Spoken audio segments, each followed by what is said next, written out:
decidió que el mundo necesitaba una computadora en cada hogar y oficina.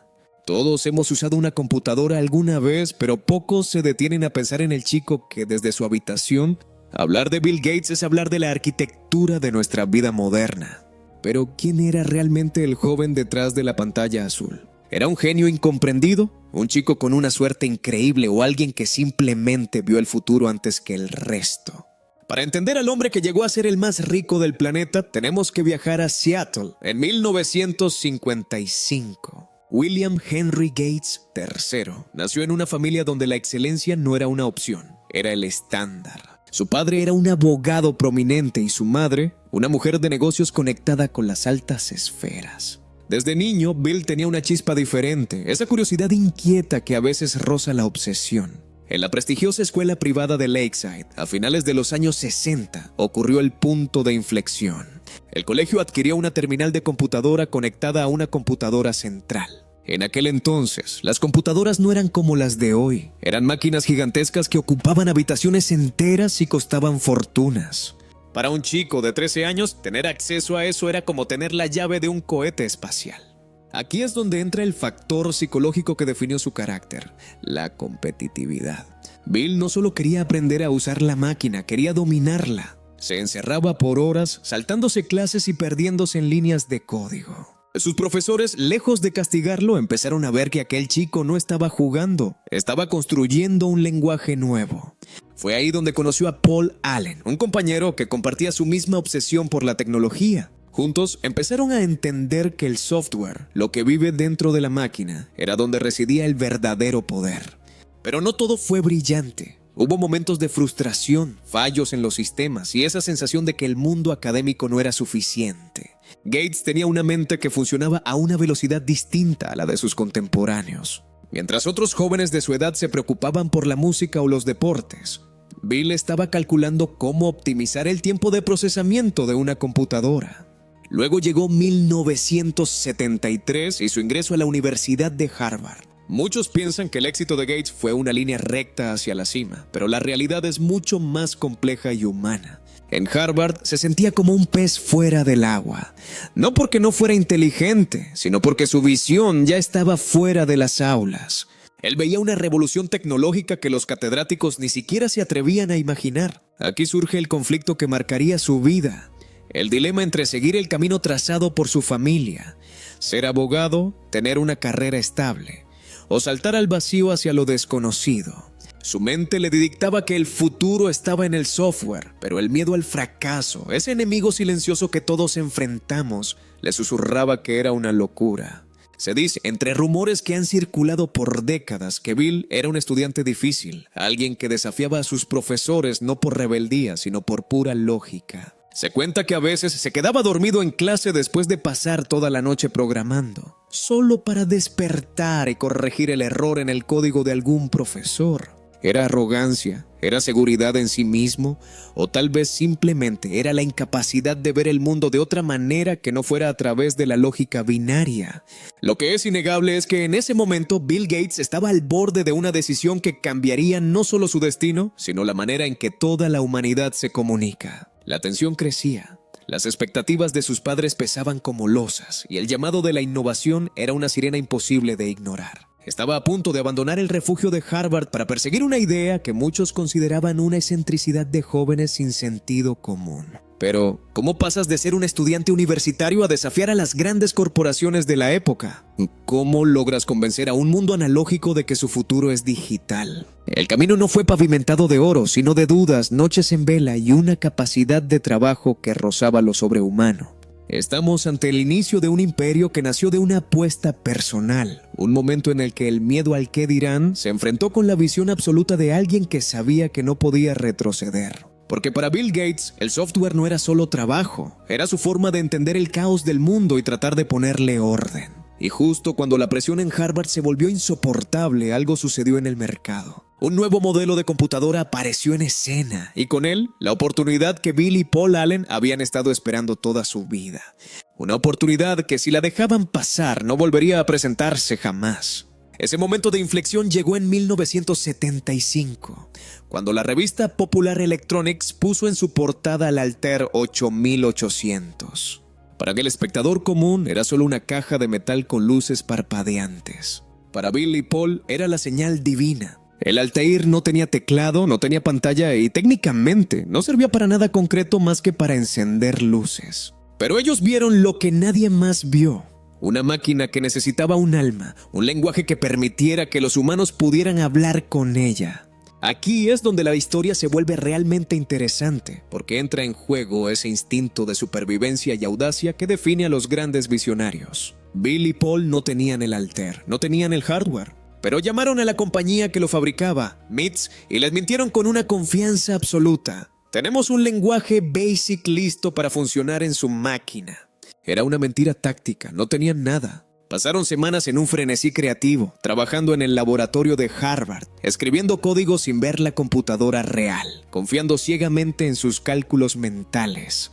Fue un periodo de una presión psicológica brutal. Imagina estar a punto de vender un producto que no existe, sabiendo que si el código fallaba en la demostración, el sueño se terminaba antes de empezar. Si te va gustando el video hasta ahora, por favor dale al botón de suscribirse o seguir, eso me ayuda muchísimo. Continuemos. Ese tipo de adrenalina es la que separa a los emprendedores de los soñadores. Cuando Paul Allen finalmente voló hacia Albuquerque para presentar el software, el miedo era tangible. Si el programa no cargaba, su credibilidad quedaría destruida. Pero contra todo pronóstico, el BASIC funcionó al primer intento. La pantalla mostró el mensaje de bienvenida y el mundo, al menos para ellos, cambió para siempre. En ese instante nació Microsoft, no como la gigante que conocemos hoy, sino como una sociedad de dos jóvenes que apenas tenían para pagar la renta. Pero la vida de Bill Gates no era solo código, era una contradicción constante. Tenía una capacidad intelectual prodigiosa, pero carecía de las habilidades sociales que se esperan de un líder. Era visto como alguien intenso, a veces cortante, con una velocidad mental que hacía que los demás se sintieran lentos. Se dice, y esto es un reflejo de su carácter competitivo, que Bill medía su valor y el de los demás por su productividad. Si no estabas creando, estabas perdiendo el tiempo. En esta etapa, el conflicto interno se intensificó. Bill tomó la decisión definitiva de dejar Harvard. Para sus padres fue un golpe duro. Imagina la escena, el hijo que iba para abogado, el orgullo de la familia, abandonando la universidad más prestigiosa del mundo para vender software de computadora, algo que en aquel entonces sonaba a pasatiempo para gente rara. Fue un acto de rebeldía silenciosa pero necesaria. Gates no estaba dejando los estudios por pereza, sino porque el ritmo del mundo real, el ritmo de la computación, era infinitamente más rápido que el de las aulas. Sin embargo, el éxito inicial trajo sus propios problemas. La piratería, un fenómeno nuevo en aquel entonces, se convirtió en su primer gran enemigo.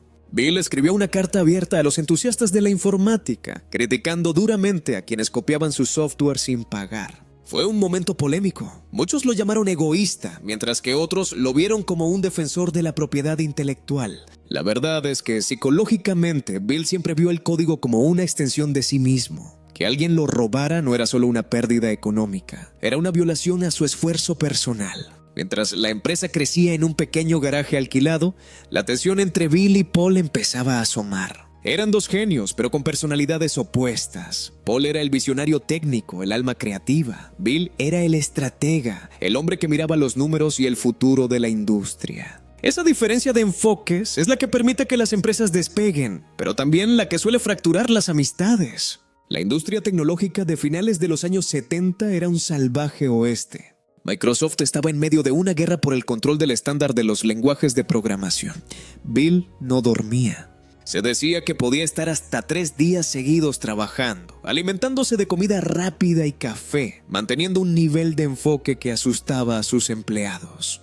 ¿De dónde sacaba esa energía? Probablemente de la convicción de que si él no era quien ponía el sistema operativo en cada computadora del mundo, alguien más lo haría y en su mente no lo harían tan bien como él. Estaban ganando terreno, pero la gran oportunidad estaba a la vuelta de la esquina. Un gigante del mundo de las máquinas de escribir y los negocios estaba empezando a mirar hacia el mercado de las computadoras personales. Y Bill, con esa intuición felina que lo caracterizaba, sabía que ese era el momento de dar el salto hacia las grandes ligas. Pero no tenía idea de que el movimiento que estaba por hacer lo pondría en la mira del mundo entero, ganándole admiradores, pero también enemigos que lo seguirían durante las siguientes décadas. La presión estaba a punto de alcanzar su punto máximo. El gigante del que todos hablaban era IBM. En 1980, la compañía dominaba el mundo de la computación empresarial con un peso y una autoridad que hoy nos cuesta dimensionar. Cuando IBM decidió que quería entrar al mercado de las computadoras personales, no buscaron crear un sistema operativo desde cero. Buscaron a alguien que pudiera proveerles el software necesario. Y ahí, en una serie de reuniones que pasarían a la historia, Bill Gates volvió a demostrar que su mayor talento no era programar, sino negociar el futuro. El acuerdo con IBM es probablemente el movimiento estratégico más brillante y a la vez el más debatido de la historia tecnológica. Bill Gates logró algo que nadie más consiguió: convencer a IBM de que les permitiera conservar la propiedad intelectual de su sistema operativo, el MS-2. La empresa IBM, con una visión miope de lo que vendría después, aceptó. Pensaron que el dinero estaba en las máquinas, el hardware, y que el software era solo un accesorio. No tenían ni la menor idea de que al firmar ese contrato estaban entregando las llaves del reino a un joven de 25 años. Aquí es donde la psicología de Gates se vuelve fascinante. Mientras IBM se enfocaba en la construcción física, Billy le entendió que el hardware se vuelve obsoleto en pocos años, pero el software es el que dicta las reglas del juego a largo plazo. Fue una apuesta arriesgada. Microsoft no tenía un sistema operativo propio, así que lo compró a otra empresa. Lo pulió, lo adaptó y se lo entregó a IBM. Fue una carrera contrarreloj llena de tensiones, donde el equipo de Microsoft trabajó bajo un estrés que muchos hoy considerarían inhumano, simplemente para cumplir con los plazos de entrega del gigante azul. Cuando las computadoras IBM PC salieron al mercado, el éxito fue instantáneo. La marca IBM era garantía de calidad. Pero la genialidad de Gates no terminó ahí. Él permitió que otras compañías fabricaran clones de las computadoras de IBM siempre y cuando usaran el sistema operativo de Microsoft. Fue una jugada de ajedrez maestra. De repente no importaba qué marca de computadora comprara la gente, todas hablaban el lenguaje de Gates. Microsoft pasó de ser una empresa colaboradora a ser el estándar absoluto. Sin embargo, este ascenso meteórico tuvo un costo humano y emocional. La cultura interna de Microsoft se volvió legendaria por su dureza. Se dice que Bill era un jefe implacable. En las reuniones, si alguien presentaba una idea que no estaba a la altura de sus estándares, no dudaba en cuestionar su inteligencia de forma tajante. No lo hacía por crueldad gratuita, sino por una exigencia de excelencia que para él era lo único que mantenía a la empresa a flote. Sus empleados no lo veían como un villano, sino como una fuerza de la naturaleza. Era un entorno donde solo los más resistentes sobrevivían y donde la lealtad se medía en horas de código entregadas. A medida que Microsoft crecía, la figura de Bill Gates empezó a transformarse. Ya no era solo el joven prodigio de Seattle, se estaba convirtiendo en una figura pública. Y con la fama llegaron los primeros grandes cuestionamientos. Los rumores sobre prácticas monopólicas empezaron a circular en los pasillos de las empresas competidoras. Se decía que Bill era capaz de ahogar a cualquier pequeña startup que amenazara su dominio, ya sea comprándola o lanzando un producto similar que la dejara fuera del mercado. Él, por su parte, siempre se mantuvo en una posición defensiva pero neutral, argumentando que su único objetivo era democratizar la computación. Una computadora en cada escritorio y en cada hogar, repetía como un mantra. Era una visión noble, pero los críticos veían en ella una ambición desmedida. ¿Era Bill Gates un visionario que buscaba el progreso o era un empresario astuto que entendía que el control total era la única forma de garantizar el éxito? La tensión dentro de la empresa también alcanzó su punto máximo con la salud y el bienestar de sus fundadores. Paul Allen, el cofundador, fue diagnosticado con una enfermedad grave en 1983. Este golpe fue devastador para el núcleo emocional de Microsoft. La partida de Paul, quien siempre había sido el contrapeso creativo a la lógica fría de Bill, dejó a Gates solo al mando, con una responsabilidad que pesaba más que cualquier línea de código. Bill se encontró entonces en una posición de poder absoluto, pero también de aislamiento. El mercado cambiaba constantemente. Apareció Apple, con una visión distinta, más estética y amigable, liderada por Steve Jobs. La relación entre Gates y Jobs es posiblemente la historia de rivalidad más rica y compleja del siglo XX. Eran dos caras de una misma moneda. Jobs, el artista que quería que la tecnología fuera una extensión de la experiencia humana, y Gates, el ingeniero que quería que la tecnología fuera la infraestructura invisible del progreso global. La presión por innovar se volvió constante. Microsoft ya no solo competía con IBM, sino con un ecosistema que se volvía más exigente cada día. El mundo pedía interfaces gráficas, pedía colores, pedía simplicidad. Y Bill, que siempre había apostado por la eficiencia sobre la estética, se vio forzado a evolucionar o morir. Estaba a punto de lanzar un proyecto que cambiaría la forma en que interactuamos con las máquinas para siempre. Pero no sabía que ese lanzamiento lo llevaría directamente a una batalla legal que definiría el resto de su carrera profesional. El lanzamiento de Windows 95 no fue solo un evento tecnológico, fue un fenómeno cultural. Por primera vez, el sistema operativo de Microsoft era accesible para el usuario común, con un botón de inicio que se convirtió en el icono de toda una generación. Las filas en las tiendas recordaban a los estrenos de grandes películas. Bill Gates estaba en la cima del mundo, transformado en un ícono global, el rostro de la era de la información. Pero como todo ascenso meteórico, la caída hacia la realidad de los tribunales estaba esperando. La década de los 90 fue una montaña rusa emocional y profesional. El Departamento de Justicia de los Estados Unidos puso la lupa sobre Microsoft. La acusación era clara. El gigante estaba usando su posición dominante en el mercado de sistemas operativos para aplastar a la competencia en el terreno de los navegadores de Internet.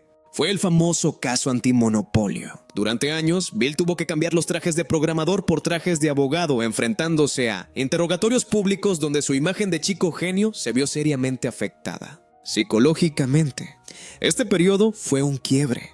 Bill Gates pasó de ser el héroe que trajo la tecnología a los hogares a ser retratado por la prensa como un titán sin escrúpulos. A pesar de los rumores y las críticas, él se mantuvo firme, argumentando que la integración de herramientas en el sistema operativo era una evolución natural para mejorar la experiencia del usuario. Pero el desgaste era evidente. Bill, el hombre que nunca se detenía, se dio cuenta de que el poder absoluto traía consigo un escrutinio que ningún código podía resolver. A finales de los años 90, una nueva etapa comenzó a gestarse en su interior. Ya no se trataba solo de software, sino de legado. Junto a su entonces esposa, Melinda, empezó a enfocar su energía y su inmensa fortuna en la filantropía. La creación de la Fundación Bill y Melinda Gates marcó un antes y un después. Para muchos, fue una estrategia de relaciones públicas para limpiar su nombre tras los problemas legales. Para otros, fue una evolución genuina de un hombre que, tras haber acumulado todo el éxito material posible, comenzó a mirar hacia los problemas más profundos de la humanidad: enfermedades, educación y el cambio climático. Este cambio de rumbo sorprendió a muchos. ¿Cómo es posible que el mismo hombre que luchaba agresivamente por cada centavo de cuota de mercado en los 80, ahora dedicara su vida a erradicar enfermedades en países en desarrollo? La respuesta quizás reside en su propia mente metódica. Bill no ve el mundo en términos de blanco y negro, sino en términos de resolución de problemas. Si Microsoft fue el problema que él decidió resolver en su juventud, la desigualdad global se convirtió en el desafío de su madurez. Al mirar atrás, la historia de Bill Gates no es una historia sobre computadoras. Es una historia sobre la ambición humana, sobre cómo una mente curiosa puede reorganizar el orden del mundo. A través de sus errores, sus aciertos, sus rivalidades y su inmensa capacidad de trabajo, nos dejó una lección clara. El futuro no sucede por accidente, se construye con una mezcla de visión, una dosis enorme de tenacidad y sobre todo la capacidad de adaptarse a un mundo que cambia más rápido de lo que podemos imaginar. Hoy, cuando abrimos una computadora, encendemos una parte de esa historia. Gates ya no dirige el gigante que fundó, pero su huella es permanente. La lección final que nos deja su trayectoria es que más allá de la riqueza o la fama, lo que perdura es el impacto. Él comenzó como un chico en un cuarto, obsesionado con un lenguaje que nadie entendía, y terminó siendo el arquitecto de una era. No fue un camino exento de sombras, ni fue perfecto, pero fue sin duda una vida que alteró el rumbo de nuestra especie. Al final, Bill Gates nos enseñó que si tienes la suficiente curiosidad y el valor para perseguir tu lógica, puedes llegar a escribir el código con el que se mueve el mundo entero. Y esa, más allá de cualquier rumor o crítica, es la parte de la historia que realmente importa contar. Si te ha gustado el video, por favor dale al botón de suscribirse o seguir. Eso me ayuda muchísimo. Hasta la próxima.